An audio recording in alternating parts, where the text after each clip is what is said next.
What is up, you guys? Alex here. Today, this video, we're gonna have another WWE reaction. It is top 10 worst wrestler of 2019 of the WWE. Okay, I bet, I bet someone's gonna be on the list. That is Lana. Lana did wrestle, right? Oh, but I bet Lana will be on the list. Because she's bad, horrible acting. Yeah. Yeah. Yeah, we're gonna get this thing started. And okay, before I start, soon later I will be streaming for Death Stranding Part 4. Check out my Part 1, 2, and 3. I know it's 1 hour, 2 hours all my video because I'm new. I know some other YouTuber gamer finished the story. I haven't seen anything. I haven't seen the spoiler, everything. I loving it the game. So stay tuned for my streaming and just make sure to turn on notification sound for my stream. And yeah, let's get this thing started, shall we? Now, before we get into this, and you go all caps raging into the comment section, the criteria is important to consider. Of course, Seth Rollins is a better wrestler than No Way Jose, but No Way Jose is serviceable enough in his particular role. It isn't his job to, for example, convince spoiled professional wrestling fans that WWE is in fact the best pro wrestling on the planet, period, by, wrestling the best pro wrestling matches on the planet, period. Oh yeah. And not about I 9 remember. curb stomps in the same You've been so bloody cocky match. on the We are Twitter, talking Seth. worse Relax, than okay? Now, in Relax. mind, I'm Adam Wilborn from What Culture, and these are the 10 worst WWE wrestlers of 2019. Number 10, Billy Kay. What? Right. No, I'm sorry, I'm not doing this. You can get Miller to do this one because I like What? iconics. Do you mean he's too nice for this list? Fine. Billy Kay's problem is that she's as bad by accident as she is on purpose. There's no sense that she flails around the ring with bad on purpose timing to get this character over. She just can't wrestle particularly well, which kind of undermines everything because as divisive as it is, there's a certain impressive art to the comedy match. She just takes forever to get her ass kicked, disengaging the crowd and disrupting the flow of her matches by bumping like an old tree in short sideshow attractions. Kay is a far better personality than she is a wrestler. Still though. Hi, Kayla! Number 9, Braun Strowman.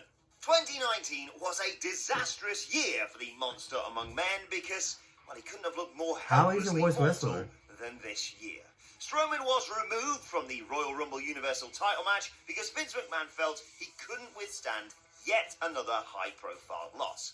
And then he won no matches of any significance before losing to Seth Rollins. I'm sorry, at Clash bro. of Champions. I have to 2019 disagree was with you. also I'm the year sorry. in which Strowman kind of deteriorated as a performer. The Strowman routine grew tiresome. He runs around the ring and shoves people over for the shine and then runs into a post like a bloody magnet to transition into the heat and then kicks out of multiple finishers to get the monster act over. He isn't the explosive force he once was, in part because, well, WWE never did like the fuse. Strowman needs a layout and an opponent to excel and received neither at Crown Jewel, at which he suffered the indignity of performing in a worse celebrity match than sodding Snooki.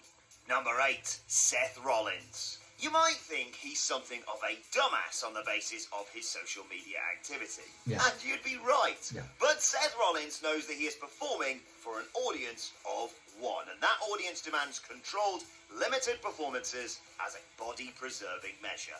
Pal, the man who legitimately believes himself to be the best in the world was closer to Shane McMahon's nickname than Best Bout Machine in 2019, but it all started well enough. His performance in the Royal Rumble was fairly strong. His match-come-angle WrestleMania 35 moment, short but electric. His Money in the Bank banger with AJ Styles, a tremendous, believable clash. And then Baron Corbin happened. Their matches were boring, routine WWE main events before they were swamped in sports entertainment bull.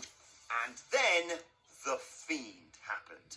Their matches were atrocities of form. Horror films in the squared circle that were as congruous to their respective genres as Michael Bay directing a sensitive mediation on the Bosnian Civil War. His match with The Fiend legitimately broke me this year. Speaking of which, number 7, The Fiend. The Fiend internally decapitated Finn Balor at SummerSlam, and it wasn't the finish. Thus, made as much sense as a 2015 Bray Wyatt promo. But people overlooked it because The Fiend, for a time, was such glorious atonement for 2015 Bray Wyatt. Wyatt didn't do a great deal that 2015 Bray Wyatt didn't do. He just looked much cooler and wasn't tainted with the putrid stench of creative death. In his very next in-ring appearance, Wyatt devolved into a parody of the old supernatural character trope. He was impervious to pain, but because he endured so much of it, in accordance with the demand for such lengthy in-ring content, it looked patently ridiculous. He couldn't get the act over himself because he just did Bray Wyatt things without registering pain. And while Crown Jewel was an improvement, it was a WWE plunder brawl that meant nothing because it meant nothing to him. He feels nothing and can survive anything, except WWE Creative. This vicious cycle is going to become unbearable next year. Number 6, Dolph Ziggler. The problem with reviving a serial mid-card rivalry as a main event program is that, it's a serial mid-card rivalry. Dolph Ziggler did have motivation to target Kofi Kingston in a parallel universe agonizingly close to his own. The show-off was a sentimental Mania headliner. And it should have been me. Kofi a chance to it should have been me on the list. Act, provided he took it by entering a main event level performance. That didn't happen. After a mundane match at Super Showdown, an illogical and cheap excuse to promote a sequel even by WWE standards, the two men clashed in a steel cage at Stomping Grounds. Oh dear. Ziggler was a great mid-card act by the standards of his era, but with this bomb of a main event run, he saved us quite a few WWE totally wasted Dolph's potential or squared circle threads. Yeah, that's right, squared circle. Please don't hurt me. Number 5, EC3. God, that's so true. Poor EC3. He never stood a chance. His first match with Ambrose was basic and boring. Wasn't built. I cannot believe what they did to him. Why they were meant to cheer for Derek Bateman over one of the few remaining connections they had with the product. The immediate sequel was demented because the alignment had suddenly changed. EC3 never stood a chance, and grimly aware of that fact, he botched his way through a main event gift nightmare versus Tyler Breeze before running around backstage like a tit in pursuit of the 24/7 championship. A man visibly sick of his life actually became his gimmick at one point. Poor EC3. He's meant to be loaded. Number 4, Randy Orton. It is law to state that everything Randy Orton does makes sense. I'm listening, man. Psychology prescribed by WWE in 1984 is a classic text to study, but holy hell, it is profoundly boring. That match against AJ Styles drew only chants of "we can't see," as entire sections were blinded not by star power, but rather the punishing lights of WWE's obnoxious production setup. Orton shifted into a program with Kofi Kingston in a bid to revisit their 2009 rivalry. And Orton took the brief all too literally by reviving also the glacial, methodical pace of a bygone time. In 2019, Randy Orton was tasked with getting people over as a living legend character. And he couldn't see 2015 John Cena. Number 3, Shane McMahon. He's a good heel. The only thing he's not worth wrestler. He's a good heel wrestler. About Shane McMahon, fundamentally the worst pushed WWE superstar not named the Great Khali, is that's how many pathetic-looking rabbit punches he misses in any given match. And yet, when he manages to land one, those punches injure people. His impression of a hard man was more painful than hemorrhoids. And what's worse, the producers asked you to take it seriously at Super Showdown when he beat the brakes off Roman Reigns with nowhere near enough assistance. He looked like the pilot in Airplane within minutes of bouncing around with a jumped up toss spot he is. And even as a heel, this was simply too annoying and believable. Watching a guaranteed awful match. Sounds great. Number 2, Baron Corbin. I knew this Baron was Corbin coming. was I knew it. pretty good for a few weeks there. As the uncrowned king of the ring, Corbin substituted rest holds for skull crushing in lively, vicious performances removed from his dull work as an aspirational headliner. Corbin has no business headlining pay-per-views. He is a Vince McMahon fetish mandated to haunt the flagship forever with smug facials and toxic echoes of you're supposed to hate it, spewed out by the remaining few that can bother themselves to patronise you from a wildly uninformed position about an industry that might just be dying because of turn-off bullshit like this endless push. Number 1, Lacey Evans. To quote Gene Snitsky, it's not her fault. Oh my To further God. the Snitsky theme, the way in which WWE approached Lacey Evans' push wasn't too dissimilar to his infamous meme moment of 2004. They plucked a performer in her infancy and punted her from the development womb of the Performance Center and onto the main roster. This bore disastrous results. At the Royal Rumble, Lacey Evans bumped several times while on offense in a rough-as-balls introduction to WWE life. Undeterred, WWE proceeded with her push in defiance of such obvious evidence because, well, simply, she's a leggy blonde with an admirable IRL background as a Marine. WWE sought to market this, of course, by depicting Lacey Evans as an early 20th century Southern belle. I haven't got a bloody clue. Well, with that in mind, I do declare this was bloody awful. And worse still, she wasn't just green, she was gangrene to the momentum and buzz of Becky Two Belts, who couldn't really do much with her. Lacey's body language hinted at a strong performer within, but her matte transitions were nasty. Her sense of positioning was at least in character. She ends the year as a far better performer.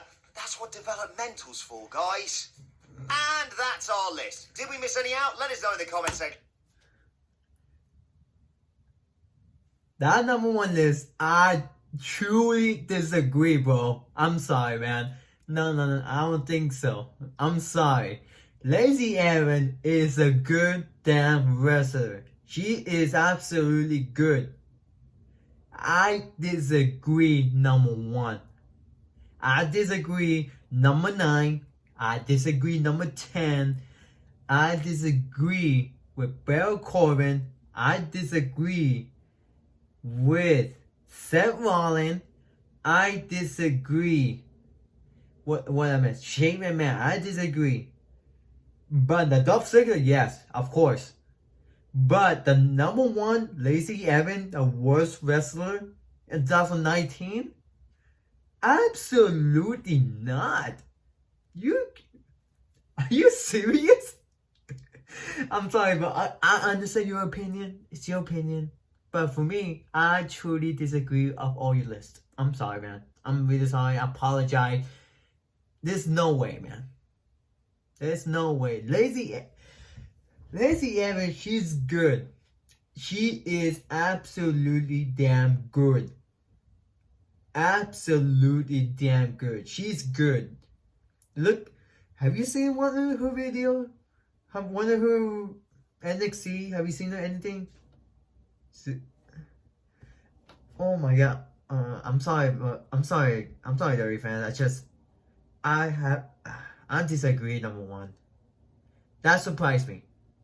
Not gonna lie, it's very surprised me that number 1, that is Lacey Evans, the worst wrestler of 2019, WWE. I disagree. I'm sorry, World Culture. I'm sorry. I disagree on your list. Oh man, 1.3 dislike, 1.3 thousand dislike, and 1.6 likes. Man, most of the people disagree about the list, and most of the people agree. But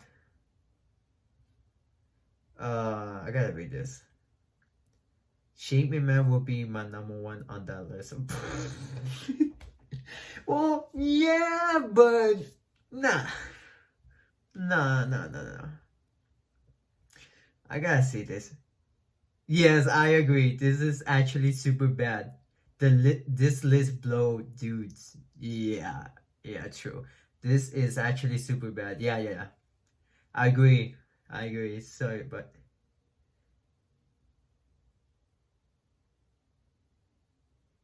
oh yeah.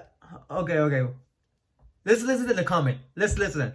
You put literally the best thing in WWE on this shitty list. Yeah, get GTFO about Bray Wyatt. Yes, I agree. I agree what he had to say on the comment. Oh my god.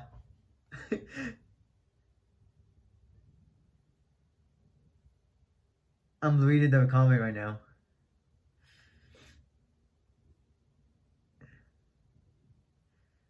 Billy Kay on the worst list. You gotta be joking me. Yeah, I agree. Oh my god. Well, okay. Here's my number 10, the best wrestler. Number 10. Of course, Billy Kay, she's good. Number 9, Boston, yes, he's good.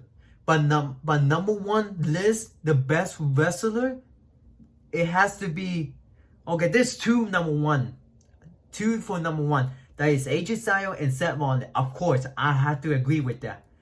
But the third, and for my, there is my top 3, the best women's of WWE. Lacey Evans, of course. Number 3. Number 2, Charlotte Flair, of course. Number 1, Becky Lynch. Yes, absolutely. Okay, first of all, the whole women wrestler of WWE are good. They are the best. They are really that good, except for one person. That is Lana. Lana cannot freaking wrestle. And the number, okay, for the men's, they're all best. They're all really good. Like Andre Cien, look at him. He's good. Look at Rey Mysterio. When he came back, he still wrestled. He still got it. And what else? EC3. He's a good wrestler. But they don't give him a damn match. They always put it in the backstage only. I'm sorry, bro, but your list is so disagreement. For the people don't like. I'm reading the comment right now. People disagree. I disagree right here. I disagree all of his list, except for one. Dolph Ziggler. Yeah.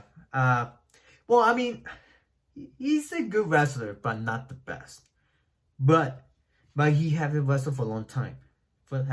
Lately, yeah, he hasn't wrestled lately. But oh my god, I'm surprised he put number 1. That is Lacey Evans. I'm so surprised. She is not number 1 worst wrestler. She is not. It has to be Lana. Oh my god, I'm sorry. I'm sorry, people. If you agree with him, okay, fine. That's your opinion. I understand your opinion. As for me, I disagree. If you agree what I say, what my thought about it of this list, okay, good. You're on my side. This has to be the worst list I ever seen. I swear to God. Okay, bro. Okay, World Culture, I'm sorry. I disagree your list. I'm really sorry. I'm sorry. Alright guys, that's about it. It's my reaction video. What do you guys think about this list? What do you think about it? Do you agree or disagree? Leave a comment below. Leave a comment below if you agree. Leave a comment below if you disagree. Let me know and explain why if you want. Alright, thank you guys for watching. You know what to do. Leave a like, share, subscribe, and see you guys on the next video. Peace out.